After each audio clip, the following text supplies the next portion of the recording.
आपको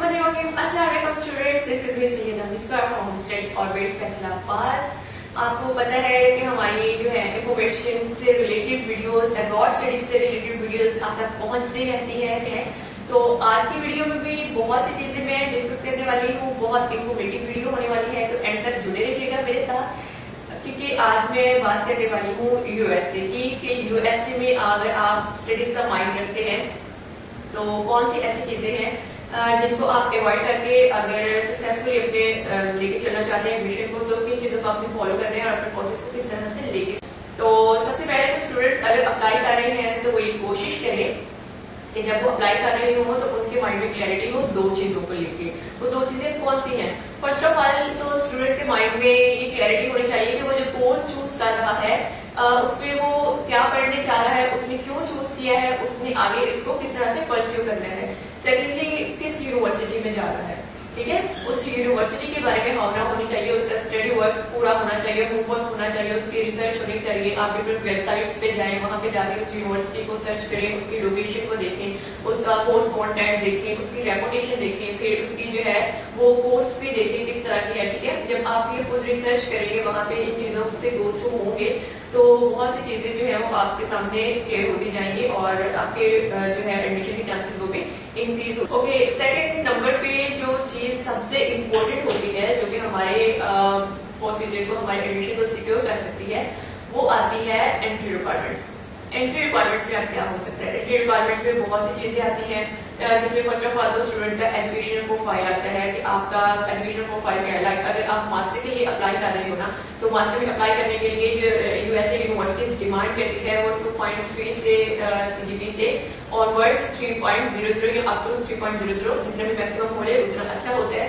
तो इतना सीजीपी जो है वो यहाँ से लेती है। लाइक मिनिमम 2.3 से ऑनवर्ड वो लेना स्टार्ट कर देती है कुछ यूनिवर्सिटी। बट मोस्टली जो यूनिवर्सिटीज है यूएसए की, जैसे आपको पता है कि हम यूएसए की यूनिवर्सिटीज की बात कर रहे हैं, तो यहाँ पे भी उनका जो लाइक डिमांड होती है, आपसे रिक्वायरमेंट उन्होंने मीटअप करवानी होती है, वो 3.0 की होती है। आपकी जो है वो 3.00 से स्टार्ट होनी चाहिए, मिनिमम इतनी आपकी सीजीपी होनी चाहिए।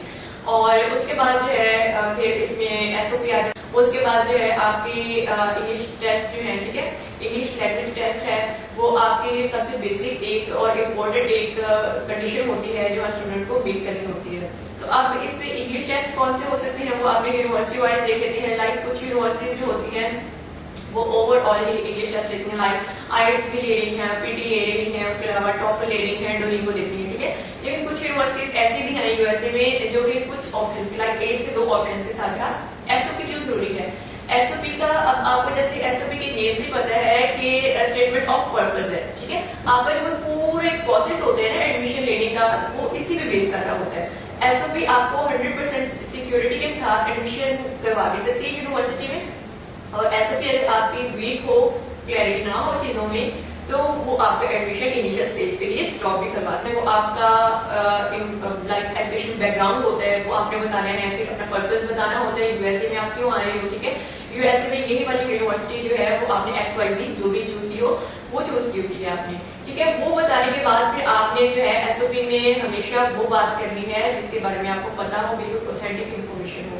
इधर उधर की बातें जो है वो आपने नहीं करनी। इस तरह से आपकी जो एसओपी है वो वीक हो सकती है, क्योंकि एसओपी को आपने आगे जाके फिर इसको वेरीफाई भी करना होता है। आपके इंटरव्यूज भी होते हैं, वैसे इंटरव्यू सबसे एक मेन चीज होती है, तो एसओपी सामने रख के आपका वो इंटरव्यू हो रहा होगा। तो एसओपी में आपने कोई भी इस तरह की एक्स्ट्रा चीज नहीं बोलनी। अगर पासपोर्ट, आपका पासपोर्ट ये नहीं होना चाहिए कि आप अप्लाई कर रहे हो उसके कुछ टाइम के बाद जो है वो उसका एक्सपायर डेट लाइक करीब आ जाए और उसकी वैलिडिटी खत्म हो जाए। तो आपका अपडेटेड जो है वो पासपोर्ट होना चाहिए। कम से कम आपके पासपोर्ट की वैलिडिटी होती है वो 2 ईयर्स तक मिनिमम होना है। तो यहाँ पे कोई रॉकेट साइंस नहीं है, जिससे आपके अपने जितने भी एजुकेशनल डॉक्यूमेंट्स होंगे, आपके नेसेसरी डॉक्यूमेंट्स रिक्वायरमेंट्स यूनिवर्सिटी के अकॉर्डिंग वो आपने वहाँ पे अपलोड किए। जब आप अप्लाई कर रहे हो तो कभी भी सिंगल ऑप्शन के साथ ना जाए, क्योंकि सिंगल ऑप्शन के साथ आप देखते हैं कि समटाइम ये होता है कि यूनिवर्सिटी के लाइक हम प्रोफाइल यूनिवर्सिटी की समझ में नहीं आया होता, तो यूनिवर्सिटी हमें आगे लेके नहीं चलती, ठीक है। वो 1-2 स्टेप्स के बाद ही हमें जो है वो रिफ्यूज कर देती है। और उसके बाद ये हो सकता है कि हमारा उस यूनिवर्सिटी के साथ प्रोसीजर जो है सक्सेसफुली ना हो पाए, तो मेरे लिए भी प्रॉब्लम होती है उन स्टूडेंट के लिए स्पेशली जो कि अपना कोई सेकंड बैकअप ऑप्शन नहीं रखते। तो मैं हमेशा स्टूडेंट्स को ये एडवाइस करती हूँ कि आप चाहे किसी भी यूनिवर्सिटी में अप्लाई कर रही हो, तो कोशिश करें कि आप आपके पास 2 से 3 ऑप्शन जो हैं वो होने चाहिए। मल्टीपल ऑप्शन के साथ अप्लाई करें तो सक्सेसफुली फिर उतने ही आपका एडमिशन जो है वो हो सकता है। ओके, 4th नंबर पे जो सबसे इम्पोर्टेंट बात आती है, स्टूडेंट बड़े इस चीज को लेकर क्यूरियस होते हैं और फर्स्ट ऑफ ऑल देखते ही ये चीज है जब वो अप्लाई कर रहे होते हैं, और वो चीज है स्कॉलरशिप। ठीक है, स्कॉलरशिप और फीस वगैरह जो होती है वो आपको पता होनी चाहिए, यूनिवर्सिटीज का पता होना चाहिए कि अगर आपको स्कॉलरशिप मिल रही है तो कितनी मिल रही है, और अगर आपका लगता है कि यूनिवर्सिटी से कम आपको स्कॉलरशिप मिल रही है तो आप कौन से ऐसे ट्रिक्स हैं, कौन से ऐसी हिडन इनसाइडर टिप्स हैं जिसको यूज करते हुए आप जो है वो और ज्यादा एड ले सकते हैं और ज्यादा स्कॉलरशिप आपको मिल सकती है। तो यहाँ पे स्कॉलरशिप के यूएसए में फी को अगर देखा जाए तो फी थोड़ी सी एक्सपेंसिव भी होती है, यहाँ पे स्टडीज फी हाई होती है, लेकिन स्टूडेंट्स के लिए यहाँ पे स्कॉलरशिप भी काफी ज्यादा है। ओके, तो अब यहाँ पे किस तरह से आप स्कॉलरशिप को ले सकते हैं। फर्स्ट ऑफ ऑल अगर स्कॉलरशिप देखी जाती है तो वो एक यूनिवर्सिटी की स्कॉलरशिप होती है जो कि आपके प्रोफाइल पे मेरिट बेस पे आपको मिलती है। ठीक है, एक तो वो स्कॉलरशिप, और कुछ स्टूडेंट्स ऐसे होते हैं कि जिनको वो कम मिल रही होती है और उनके एक्सपेंसेस जो होते हैं वो इतने ज्यादा नहीं होते कि वो बाकी फीस जो है वो मतलब यूनिवर्सिटी को दे सकें, तो उनके लिए अल्टरनेटिव ऑप्शन भी हैं कि वो उसको भी सिक्योर कर सकते हैं। उसके अलावा कुछ मतलब स्टूडेंट्स ऐसे होते हैं लाइक यूएसए आपको ये ऑप्शन भी देता है कि जैसे कि आप ग्रेजुएट असिस्टेंटशिप जो होती है उसके थ्रू आप ले सकते हैं। उसमें क्या हो सकता है कि आपके जो जितने भी स्टडीज के एक्सपेंसेस है वो निकल जाते हैं, उसके अलावा आपको स्टिपेंड जो है वो एक्स्ट्रा मिलता रहता है, तो अच्छे से आपके जो वहाँ पे लिविंग एक्सपेंसेस वो पूरे हो जाते हैं। सेकेंडली आप टीचरशिप जो है उसके थ्रू जो कर सकते हैं, लाइक आप पार्ट टाइम जो है वहाँ पे स्टडीज की सर्विसेज दे सकते हैं, तो उससे भी आपके एक्सपेंसेस काफी हद तक जो है वो मीटअप हो सकते हैं। और उसके अलावा अगर लाइक ये भी नहीं है तो वहाँ पे आपके नीड बेस्ड फाइनेंशियल एड का एक ऑप्शन है, आप उसको जो है वो यूटिलाइज कर सकते हो। ठीक है, नीड बेस्ड का मतलब ये होता है कि स्टूडेंट को नीड है तो वो लाइक हेल्प ले सकते हैं। ठीक है, डिफरेंट तरह के वहाँ पे ऑर्गेनाइजेशन होती हैं, एड ऑर्गेनाइजेशन जो कि स्टूडेंट्स को फाइनेंशियली सपोर्ट करती हैं, आप उसको ले सकते हो। उसके अलावा कुछ स्टूडेंट्स कुछ केसेस में लाइक बहुत ही नीडी स्टूडेंट्स हो, बहुत जेन्युइन कोई इश्यू हो वहाँ पे, तो स्टूडेंट जो है वो DAD एक डैड है उसकी जो है वो सर्विसेज अचीव करते हैं। अब ये है क्या चीज, ये एक्चुअली में German exchange student financial organisation है, और इसका मकसद ये होता है कि इसने वो स्टूडेंट्स जो स्टडीज एक्सचेंज के साथ जाते हैं वीजा पे, तो कहीं पे जब वो फॉल कर रहे होते हैं स्टूडेंट्स तो उनको जो है वो फिर प्रोग्राम के तहत स्कॉलरशिप दी जाती है, हर तरह से उसको जो है वो फैसिलिटेट किया जाता है फाइनेंशियल तौर पे स्टूडेंट को, तो स्टूडेंट के लिए बड़ा इजी हो जाता है कि चीजों को आगे की तरफ लेके चलना। ओके, ये तो चीजें थी जो मैंने स्कॉलरशिप से रिलेटेड आपके साथ डिस्कस की है। उसके अलावा 5th नंबर पे अगर हम आते हैं लास्ट एंड मोस्ट इम्पोर्टेंट, मैं इसको कहूँगी कि आपका सारा प्रोसीजर जो है वो इस लास्ट स्टेप पे ही बेस कर रहा होता है।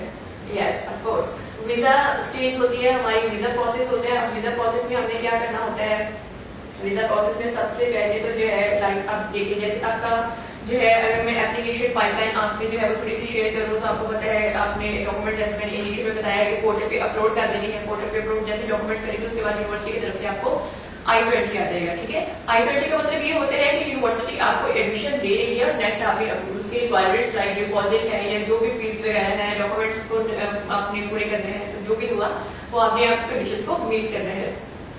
आपको जैसे ही यूनिवर्सिटी ने आपको I-20 दे दिया तो उसके बाद जो है I-20 के बाद आपने सिवास फी होती है $350 होती है, वो आपने पे करनी होती है, और वो पे करने के बाद जो है फिर आपने लाइक एक फॉर्म होता है DS 160 फॉर्म होता है, वो आपने फिल करना होता है। डॉक्यूमेंट्स वहाँ पे जो है वो जो रिक्वायरमेंट्स उन्होंने वहाँ पे आपसे डिमांड की होती है वो आपने फिलअप करना होता है। उस फॉर्म को फिलअप करने के बाद फिर हम जो है वो एम्बेसी इंटरव्यू जो है वो फाइल करते हैं, और एम्बेसी इंटरव्यू जैसे ही हम फाइल करते हैं तो उसके बाद फिर हमें इंटरव्यू की तैयारी करनी पड़ती है। तो इंटरव्यू की तैयारी करने के लिए सबसे जो इम्पोर्टेंट टिप्स होती है वो मैं आपके साथ थोड़ी दे देती हूँ। तो यहाँ पे अगर फिर मैं डॉक्यूमेंट्स की फर्स्ट ऑफ ऑल तो बात करूँ तो यहाँ पे हमें जो डॉक्यूमेंट्स चाहिए होंगे वीजा स्टेज पे आके, वो आपके एजुकेशनल डॉक्यूमेंट्स सारे होंगे, उसमें आपकी फिर SOP आ जाएगी, आपका I-20 होगा, और आपकी जो आपने सेवास फी पे की होगी उसकी रेस्पेक्ट होगी। उसके अलावा जो है आपके पासपोर्ट होगा, CV होगी। ठीक है, ये डॉक्यूमेंट्स आपको उस टाइम पे चाहिए होंगे, आपकी बिल्कुल रेडी होनी चाहिए। और उसके साथ इंटरव्यू की अगर मैं बात करें तो इंटरव्यू में जब आप जाएं तो कोशिश करें फुल कॉन्फिडेंस के साथ जो है इंग्लिश में बात करें, नो इशू कि आपकी जो है वो ग्रामर ठीक नहीं है, आप जो है वो बहुत हाई एफिशिएंट इंग्लिश जो है वो लाइक डिफिकल्ट एक्सेंट के साथ और डिफिकल्ट वर्ड्स के साथ ही जाएं। आप बहुत सिंपल वे में बहुत सिंपल से इंग्लिश जो है वो आराम से बोल सकते हैं, लेकिन कॉन्फिडेंस मैटर करता है। कॉन्फिडेंस के साथ बोले, लाउडली बोले चीजों को, ठीक है, टू द पॉइंट बात करें। जितनी आप बात को लंबा करेंगे, उसको एक्सप्लेन करने की कोशिश करेंगे, उतनी कंफ्यूजन बढ़ेगी। कंफ्यूजन के नतीजे में आपको पता है कि फिर क्वेश्चंस जो है वो अरेज होते हैं और क्वेश्चंस में आके फिर सम टाइम हो सकता है कि हम उसको जो है वो फिर जस्टिफाई ना कर सकें। तो इसलिए आपने कोशिश ये करनी है, हमेशा कॉन्फिडेंस के साथ बात करनी है, इंग्लिश में बात करनी है और टू द पॉइंट। और अगर आपको थोड़ा सा इलेबोरेट करने की जरूरत है तो कहते हैं इलेबोरेट करें, देन इलेबोरेट करें, टू द पॉइंट की बात करनी है आपने। इस तरह से जो है आप अपने वीजा प्रोसेस को और यूएस स्टडीज के डेट को पूरा कर सकते हैं। और तो बहुत सी चीजें जो है वो आपकी क्लियर हो रही होंगी, प्रोसेस इजी होगा, थोड़ी सी आपको होप भी मिली होगी। तो ये बेसिक वीडियो थी एक्चुअली में, मैं आपको ओवरऑल चीजों के बारे में जो है वो बताऊं कि हम अप्लाई से लेके एडमिशन के प्रोसेस से लेके वीजा मिलने तक के जितना भी हमारे प्रोसेस होते हैं, डॉक्यूमेंट्स वगैरह की जरूरत होती है, जो मिस्टेक्स हम करते हैं उनसे कैसे बचा जा सकता है और किस तरह हम यूएसए का वीजा हासिल कर सकते हैं। तो आज की वीडियो में स्टूडेंट्स इतना ही। होप सो कि आपको आज की वीडियो पसंद आई होगी, और अगर पसंद आए आपको तो इसको लाइक कीजिएगा, शेयर कीजिएगा और चैनल को सब्सक्राइब कीजिएगा। इंशाल्लाह मिलेंगे नेक्स्ट वीडियो के साथ।